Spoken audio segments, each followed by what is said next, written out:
नमस्कार मित्रों, मेरा नाम है मोनाल पटेल और आज हम देखेंगे 5 फरवरी शुक्रवार के इंडियन एक्सप्रेस में मुझे एग्जाम के लिए काम की चीज़ें क्या लगी। पेज 1 पॉलिटी से जुड़े समाचार।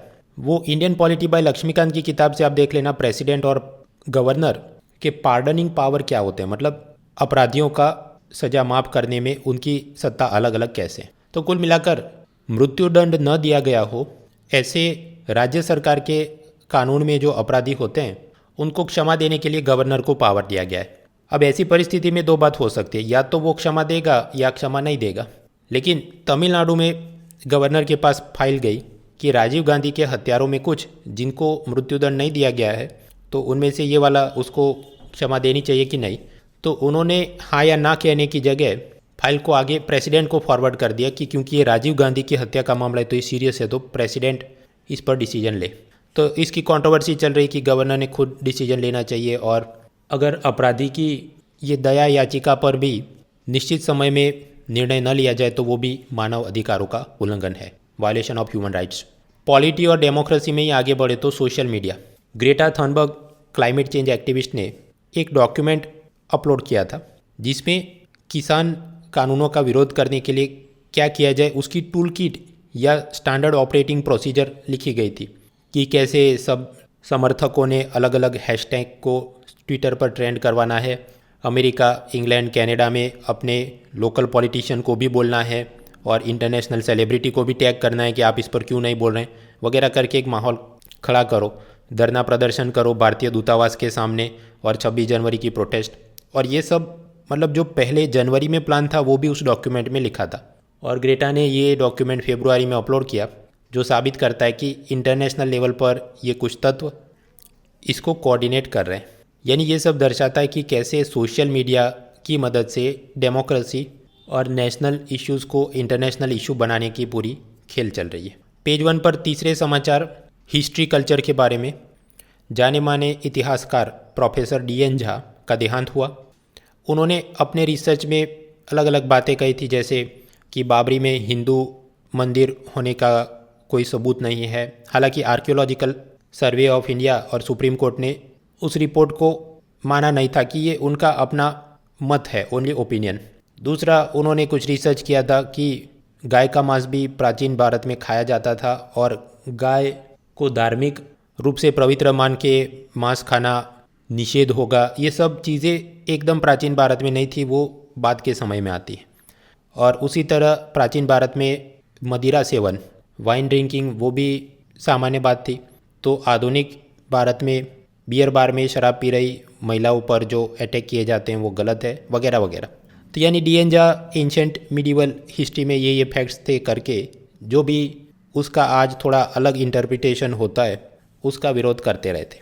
तो निबंध के पेपर में हिस्ट्री और उसका इंटरप्रिटेशन वगैरह अपने मुंह से आप कुछ लिखे वो जमता नहीं, तो आप DN झा ने ऐसा कहा था करके हिस्ट्री का ये इंटरप्रिटेशन वर्सेस ये इंटरप्रिटेशन, ऐसी अगर कुछ आपने पॉइंट्स जोड़ने हो तो अपने पास माल आ गया।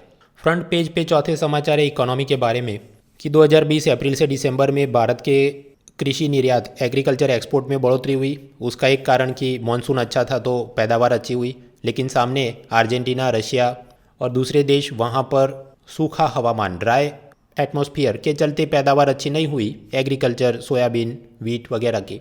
तो स्वाभाविक है विदेशी लोग, उनको वो अर्जेंटीना वाला सामान महंगा लगेगा क्योंकि वहाँ से सप्लाई कम आ रही है, तो अर्जेंटीना के एक्सपोर्टर प्राइस बढ़ा देंगे। उसके सामने भारत के किसान वो ज़्यादा एक्सपोर्ट कर पाए, तो इसके चलते अपना एक्सपोर्ट में, एग्रीकल्चर एक्सपोर्ट में बढ़ोतरी दिख रही है।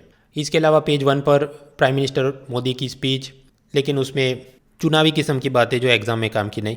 क्रिकेट के समाचार में झारखंड, आंध्र, बंगाल, सौराष्ट्र क्रिकेट एसोसिएशन वो अपने छोटे छोटे IPL चलाते हैं, लेकिन वहाँ पर मैच फिक्सिंग धांधली होती है, तो BCCI ने कदम उठाने चाहिए वगैरह चर्चा। लेकिन अगर क्रिकेट आपकी हॉबी है इंटरव्यू में तो तैयार करना चाहिए, वरना दिमाग खर्च करने का बहुत फ़ायदा नहीं। आगे बढ़ो। पेज 2 अनुसंधान में कुछ काम का नहीं। पेज 3 स्टेट स्पेसिफिक समाचार। गुजरात से एक केस स्टडी बनाते हैं। पता ये चला अहमदाबाद में कुछ हॉस्पिटल में कोरोना वैक्सीन के दौरान, आपको पता है कोरोना वैक्सीन में प्रायोरिटी ऑर्डर आप जानते हैं कि हेल्थ वर्कर्स, दूसरे प्रायोरिटी गवर्नमेंट ऑफिशियल्स, और फिर सीनियर सिटीजन, उसमें भी ऐसे जिनको पहले से कोई बीमारी है। तो इस प्रोटोकॉल के हिसाब से, ये शिष्टाचार या सूची के हिसाब से वैक्सीन देनी चाहिए। पता चला ये अहमदाबाद के कुछ हॉस्पिटल में उनका स्टाफ अपने भाई भतीजे रिश्तेदारों को ये सब नियम की धज्जियाँ उड़ा के किसी भी सीक्वेंस में वैक्सीन दे देता है। और ऐसे उनके ये जो भाई भतीजे रिश्तेदार और दोस्त हैं वो उसका भी सेल्फी लेके फेसबुक पे अपलोड कर रहे हैं कि जैसे उन्होंने कोई बहुत बड़ी सिद्धि हासिल की हो कि देखो मुझे तो मेरा नंबर नहीं था फिर भी वैक्सीन मिल गया। तो एथिक्स केस स्टडी का प्रश्न ये है कि अगर आप अहमदाबाद म्यूनिसिपल कमिश्नर यानी कि आईएएस ऑफिसर हैं तो आप क्या करेंगे? क्या करेंगे उसके तो 4-5 मुद्दे ही हैं, लेकिन समझिए अगर आपको 250 वर्ड्स में लिखना है तो उस कंटेंट को हम लोग एक्सपांड कैसे करें? तो शुरुआत में हमने थोड़ी बोल बच्चन करनी होगी इंट्रोडक्शन में कि ये जो केस स्टडी है उसमें ये जो हो रहा है वो गलत क्यों हो रहा है, ऐसा 1-2 लाइन में लिखिए ताकि वर्ड लिमिट को हम फिल कर सकें। हाँ, तो ये गलत क्यों है? क्योंकि जो फ्रंटलाइन वर्कर्स और गवर्नमेंट ऑफिशियल्स को और सीनियर सिटीजन को वैक्सीन मिलनी चाहिए, तो उनके कोटे का सारा सामान अगर ऐसे ही यंगस्टर्स को मिल रहा है तो ये फ्रंटलाइन वर्कर, एल्डरली पीपल, वो कोरोना का उनको ज़्यादा रिस्क रहता है, उनकी मृत्यु हो जाए, तो ये गलत होगा सब। सेकंड, अगर ऐसे फेसबुक में फ़ोटो अपलोड हो रहे हैं तो आम जनता में सरकारी अस्पतालों के बारे में विश्वास कम होगा। तो फिर वो सोचेंगे नहीं ये सरकारी अस्पताल में तो कुछ मिलता नहीं है, हम लोग ब्लैक मार्केटिंग में कोई 5,000 में भी वैक्सीन दे रहा है तो प्राइवेट हॉस्पिटल से खरीद लेंगे। तो ये तो मतलब कालाबाजारी को प्रोत्साहन दे रहा है। और जो गरीब लोग हैं जो जिनके दिमाग में ऐसा बैठ जाए कि ये तो सरकारी हॉस्पिटल में भी वैक्सीन नहीं मिलते, तो हो सकता है वो भी आके हंगामा करे, तोड़फोड़ करे और इधर भी प्रचंड धमाल शुरू हो जाए। तो इसलिए म्यूनिसिपल कमिश्नर जो कि आईएएस ऑफिसर, उन्होंने कदम उठाने चाहिए करके। अभी आप ये इंट्रोडक्शन ख़त्म हुआ, अभी आप बॉडी में जवाब लिखें। हाँ, तो सोचिए आप क्या क्या करेंगे। पहले तो इसकी आप जांच करेंगे, इन्वेस्टिगेट, कि पूरी लिस्ट लाओ कि वोटर आईडी, आधार कार्ड, वो सब दिखा के किन किन लोगों को वैक्सीन दिए गए हैं और सच में उन्हीं को मिला है या किसी और को फ़ोन करके कुछ रैंडम आप जांच करवाइए अपने स्टाफ से। दूसरा, ये जो फेसबुक पे जिन्होंने फ़ोटो अपलोड किए थे या जिन हॉस्पिटल का नाम आ रहा है इसमें, उसके सब लोगों से आप जवाब मांगिए। उसमें भी ये एपिडेमिक्स एक्ट के अंदर जो प्रावधान है उस हिसाब से खुद से या पुलिस से आप उसकी जांच करवाइए। जो दोषी पाए जाए उन पर पेनल्टी लगाई जाए। फॉर एग्जांपल वो वैक्सीन, हालांकि वो तो 200-300 रुपये की है, लेकिन फिर उसका 10 गुना या 25 गुना इतना दंड लगेगा और उस जो भी वो सरकारी हेल्थ वर्कर था उसकी इतनी सैलरी कटेगी या उसकी रिकॉर्ड बुक में लिखेंगे या जो भी दूसरे पेनल्टी के प्रोविज़न है।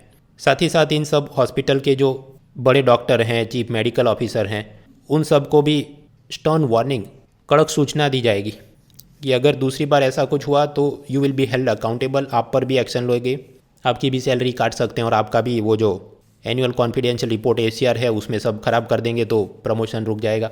और उन सभी हॉस्पिटल एडमिनिस्ट्रेटर को भी बोला जाए कि हर हफ्ते आप ये वाला फॉर्म डिज़ाइन किया उस पर ऑनलाइन सब डेटा अपलोड करते रहो और उस हिसाब से जो भी डेटा अपलोड हो कि मान लीजिए इतने आधार कार्ड नंबर है और उस हिसाब से इतने वैक्सीन दिए गए, तो स्टॉक की रैंडम जांच की जाए। जिनके नंबर हैं उनको रैंडमली कॉल करवाइए आप अपने स्टाफ से कि सच में आपको मिला है या आपके नाम पर कोई और वैक्सीन लेके गया है।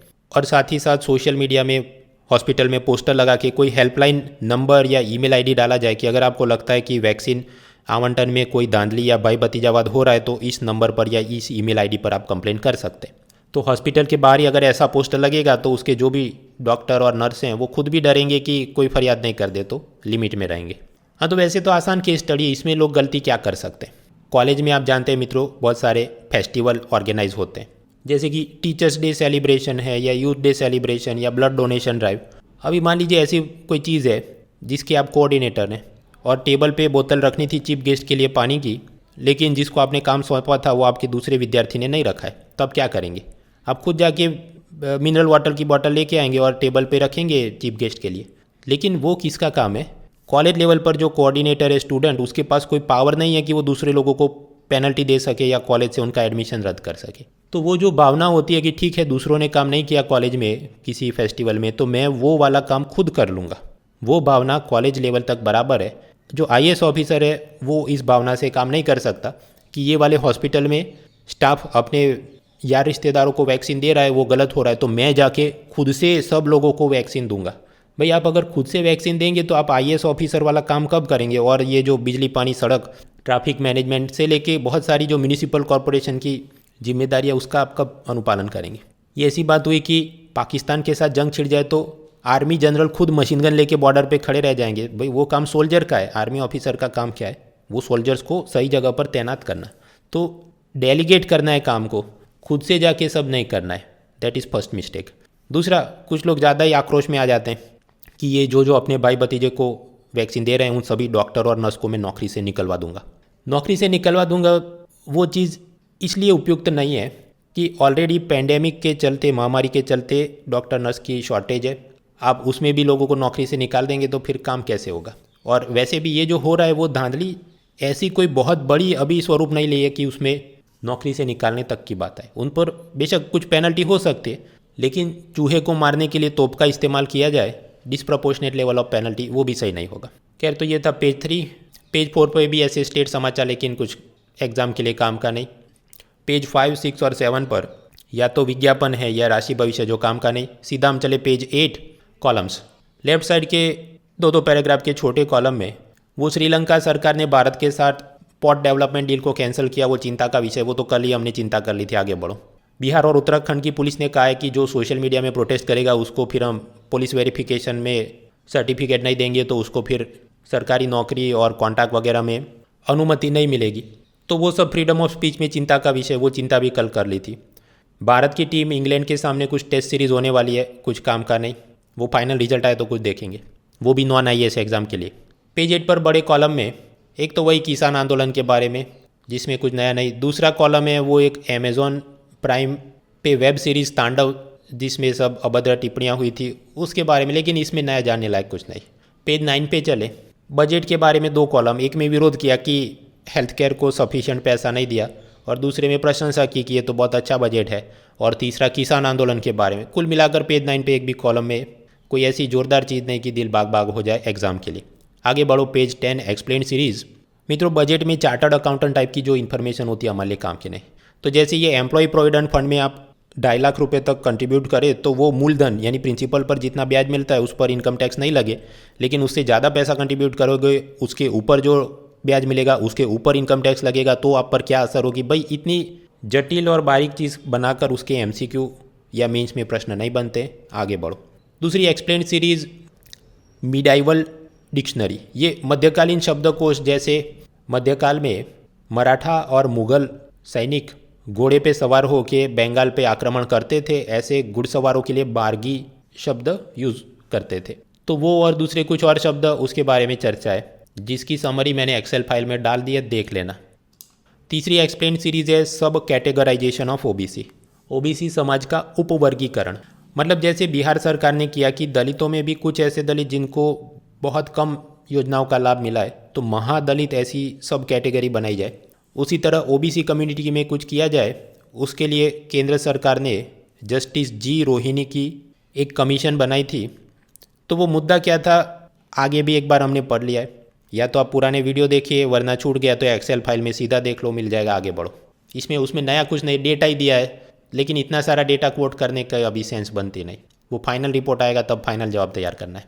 पेज 11 पर विज्ञापन और छिटपुट समाचार काम के नहीं। पेज 12 वो तेजस एयरक्राफ्ट को अपनाया जा रहा है और उसमें 300 करोड़ का खर्च, और ये ball by ball comedy not important, main चीज़ थी वो तो हमने पढ़ ली थी कि तेजस चीज़ क्या है। दूसरा, भारत सरकार सोच रही है कि स्वदेशी डिफेंस प्रोडक्ट्स को एक्सपोर्ट किया जाए और उसमें से बिलियंस ऑफ डॉलर हम कमाएं।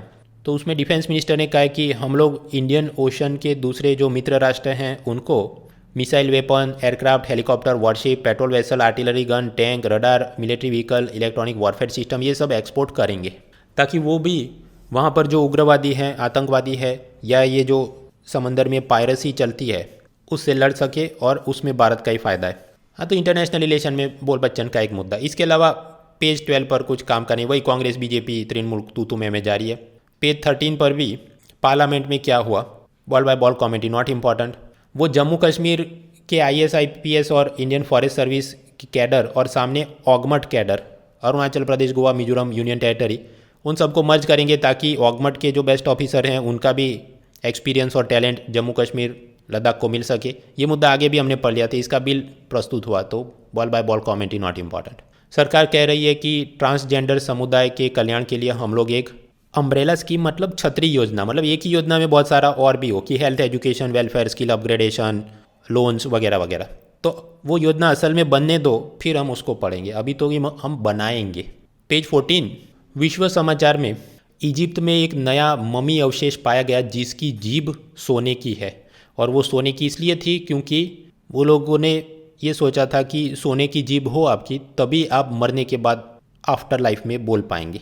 तो अभी उसका लोकेशन एलेक्जेंड्रिया में और नक्शे में एलेक्जेंड्रिया की, भाई ऐसे ही अगर आप बाबू सोना टाइप की तैयारी शुरू करेंगे हर चीज़ में आशिक बन के कि मैं घुस जाऊँ, तो सिलेबस ख़त्म नहीं हो सकता। कुछ तो रिस्क लेना पड़ेगा। हर ऐसा इंटरनेशनल में ये इधर हुआ फला डिमका, आर्कियोलॉजी का काम का, प्लेसिस इन न्यूज़ का काम, भाई आगे बढ़ो। पेज 14 वर्ल्ड समाचार में आज कुछ वैसे तो काम का नहीं, वही म्यांमार और नेपाल में प्रचंड धमाल जारी है। बिडेन क्या कर रहे हैं, वुहान में वर्ल्ड हेल्थ ऑर्गेनाइजेशन की टीम क्या कर रही है, फ्रांस का कोई यूट्यूबर उसको कितना वो फेमस हो गया, कुछ काम का नहीं, आगे बढ़ो। पेज 15 इकोनॉमी, ब्लॉकचेन टेक्नोलॉजी जो कि बिटकॉइन और दूसरी क्रिप्टो करेंसी में यूज़ की जाती है। तो ब्लॉकचेन मतलब चीज़ क्या है? अगर आपने कोई डेटा स्टोर करना है तो एक तो हम अपनी हार्ड डिस्क या पेन ड्राइव में स्टोर कर सकते हैं, लेकिन उसमें प्रॉब्लम यह है कि साइज़ के हिसाब से मर्यादित स्मॉल है, कभी भी वो हार्ड डिस्क बिगड़ सकती है, चोरी हो सकती है। तो फिर हम कोई बड़े सर्वर में स्टोर करते हैं, लेकिन वो सेंट्रल सर्वर उसको भी हैकिंग हो सकता है, कोई न्यूक्लियर अटैक या अर्थक्वेक में वो डिस्ट्रॉय हो सकता है। तो तीसरा तरीका कुछ सोच सकते हैं कि एक सेंट्रल जगह पर नहीं लेकिन डिसेंट्रलाइज विकेंद्रीकृत तरीके से डेटा को स्टोर किया जाए। जैसे वो टॉरेंट फाइल होती है कि अलग अलग कंप्यूटर में थोड़ा थोड़ा डेटा और फिर आपस में वो ब्लॉक जुड़ जाते हैं और पूरी फाइल आप डाउनलोड कर सकते हैं। तो ये ब्लॉकचेन टेक्नोलॉजी भी कुछ ऐसी है कि अलग अलग बहुत सारे कंप्यूटर में डेटा बिखरा हुआ रहता है, तो एक अगर सिस्टम नोड से कुछ बिगड़ भी गया फिर भी वो पूरा दूसरी जगह से इंटीग्रेट कर सकता है। तो इसकी मदद से ब्लॉकचेन टेक्नोलॉजी और ये बिटकॉइन दूसरी क्रिप्टो करेंसी चलती है। Ministry of electronics and information technology यानी माइटी ने एक ड्राफ्ट फ्रेमवर्क बनाया है कि कैसे हम ब्लॉकचेन टेक्नोलॉजी का इस्तेमाल सरकारी सेवाओं में कर सकते हैं। फॉर एग्जांपल, अगर ये डेटाबेस मैनेजमेंट में उपयोगी है और ज़्यादा सुरक्षित और सस्ता है compare to storing everything in a central server, तो इसकी मदद से हम property record, electricity distribution, health care record, supply chain management, ये जो पब्लिक डिस्ट्रीब्यूशन सिस्टम, राशन की दुकान में कितना अनाज भेजा वगैरह का डेटा इसमें स्टोर करेंगे। और ये ब्लॉकचेन टेक्नोलॉजी क्योंकि डिसेंट्रलाइज है, तो समझो जैसे विकीपीडिया में कोई भी आदमी एंट्री कर सकता है और फिर दूसरे मॉडरेटर्स उसको मॉडिफाई कर सकते हैं। कुछ लोग ऐसे होंगे जो अकाउंट विकीपीडिया में खोलेंगे नहीं, तो आप मॉडिफाई नहीं कर सकते, आप सिर्फ फाइनल आर्टिकल पढ़ सकते हैं। तो ऐसे ऐसे अलग यूज़र एक्सेस लेवल होते हैं। तो इधर भी ये जो आर्किटेक्चर या ढांचा बनेगा ब्लॉकचेन टेक्नोलॉजी के इस्तेमाल का, वहाँ सरकार कुछ मैट्रिक्स बनाएगी कि ये वाला डेटा वो जनता सिर्फ देख सकती है, एडिट नहीं कर सकती, या ये वाला डेटा वो देख भी सकती है और एडिट भी कर सकती है। उसी तरह ये प्राइवेट कंपनियाँ जैसे पेटीएम या अमेज़ॉन पे या अदानी अंबानी वो देख सकते हैं या एडिट कर सकते हैं कि नहीं, वो सब चलेगा। तो इसकी सब लंबी चौड़ी बात है। एंड अल्टीमेटली चुनौतियाँ क्या हैं? पहली चुनौतियाँ ये ब्लॉकचेन टेक्नोलॉजी का काम करने के लिए सरकार के पास अपने स्किल्ड वर्कफोर्स नहीं है। और दूसरा चुनौती नॉन स्टेट एक्टर्स, रोग Nations, China, Pakistan, Greta Thunberg type के लोग इसको मैनिपुलेट करें, ऐसा भी जोखिम दिखता है। इकोनॉमी में दूसरे समाचार हैं एयरपोर्ट में पब्लिक प्राइवेट पार्टनरशिप। सामान्य रूप से तो सभी एयरपोर्ट का संचालन एयरपोर्ट अथॉरिटी ऑफ इंडिया, ऐसी एक संस्था जो कि सिविल एविएशन मिनिस्ट्री, नागरिक उड्डयन मंत्रालय के नीचे काम करती, वो सब एयरपोर्ट चलाते थे। लेकिन बाद में धीरे धीरे ज़्यादा प्रोफेशनलिज्म के लिए या फिर कि सरकार को ज़्यादा पैसा कमाना था, इसलिए एयरपोर्ट अथॉरिटी ऑफ इंडिया अपने पाँव पीछे कर रही है और एयरपोर्ट का संचालन प्राइवेट पार्टी को दे देते, जैसे जीएमआर ग्रुप, अदानी ग्रुप वगैरह। तो इस तरह अहमदाबाद, लखनऊ, मैंगलोर, जयपुर, तिरुवनंतपुरम, बहुत सारे पोर्ट अदानी और दूसरी कंपनियों को दिए गए। तो वो उसका संचालन करेंगे, वहाँ पर आपसे पार्किंग फीस लेंगे। एयरपोर्ट के अंदर जो मैकडोनल्ड, डोमिनो की दुकानें होती हैं उनसे वो किराया लेंगे। एयरपोर्ट पे जो प्लेन लैंड होते हैं, इंडिगो, विस्तारा, उन सब से वो पार्किंग की फ़ी लेंगे। उनका एविएशन टरबाइन फ्यूल भरेंगे, उसमें उनको कमीशन मिलता है। तो वो सब एयरपोर्ट में आप पैसा कमा सकते हैं। हालांकि आप समझिए ये लखनऊ, जयपुर, तिरुवनंतपुरम ये तो ऐसे एयरपोर्ट है जहाँ बहुत ढेर सारा ट्रैफिक आता है। तो अगर आपको ये एयरपोर्ट संचालन का काम मिल गया तो उसमें तो काफ़ी पैसा कमाने को मिलेगा। लेकिन उसके सामने कोई छोटे वाले शहर हों, त्रिची, रायपुर, जहाँ पर इतना ज़्यादा ट्रैफिक नहीं हो, तो स्वाभाविक है अदानी और दूसरे लोग उसमें अर्जी नहीं डालेंगे, क्योंकि वो संचालन करेंगे, 10 लोग आते हैं उसमें क्या कमाएंगे हम पार्किंग फ़ी में या मैकडोनल्ड में। तो अब सरकार ऐसा सोच रही है कि कैसे हम एनकरेज करें प्राइवेट सेक्टर को कि वो ऐसे नॉन प्रॉफिटेबल या नुकसानी वाले एयरपोर्ट का भी संचालन अपने हाथ में ले। तो कुछ ऐसा पैकेज बना रहे हैं कि दो दो एयरपोर्ट साथ में ऑफर किए जाएं, कि एक प्रॉफिट या हाई ट्रैफिक वाला एयरपोर्ट और सामने एक लॉस या कम ट्रैफिक वाला एयरपोर्ट, दोनों का एक पैकेज बने। और आपने अगर अर्जी डालनी है तो दोनों को एक साथ इन्वेस्टमेंट प्रपोजल में आपने आना होगा। यानी कि मतलब एक एयरपोर्ट से आप बहुत ज़्यादा पैसा कमा लो, जैसे तिरुवनंतपुरम, तो सामने आप एक लॉस वाला भी चलाना होगा जैसे त्रिची, तो इधर प्रॉफिट में 100 रुपये मिले, उधर त्रिची में 20 नुकसान हुआ, फिर भी 80 तो कमा सकते हैं। Like that we can improve the access to civil aviation, सबको छोटे छोटे शहरों में भी उड़ान का मज़ा मिले।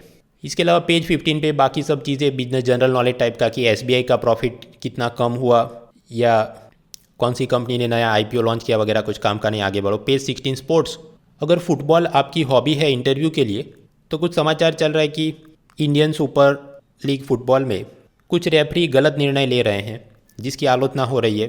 एक मत ये है कि ये सब रेफरी को अच्छी सैलरी नहीं मिलती और बहुत ज़्यादा काम करवाते हैं, तो उनका ध्यान नहीं है काम में। और किसी एक फुटबॉल कोच ने इसमें कुछ आपत्तिजनक टिप्पणी भी की थी कि ये जो रेफरी ऐसी पेनल्टी करते हैं और ये वो, तो उसको वो बलात्कार के साथ उसने तुलना की थी, तो फिर ये फुटबॉल टीम के कोच को ही नौकरी से निकाल दिया वगैरह। खैर general studies point of view से या case study point of view से कोई जोरदार चीज़ बनती नहीं, माइक्रोस्कोपिक मुद्दा चल रहा है। आपका अगर हॉबी है इंटरव्यू के लिए तो ध्यान से तैयार करें। तो ये था शुक्रवार का न्यूज़पेपर।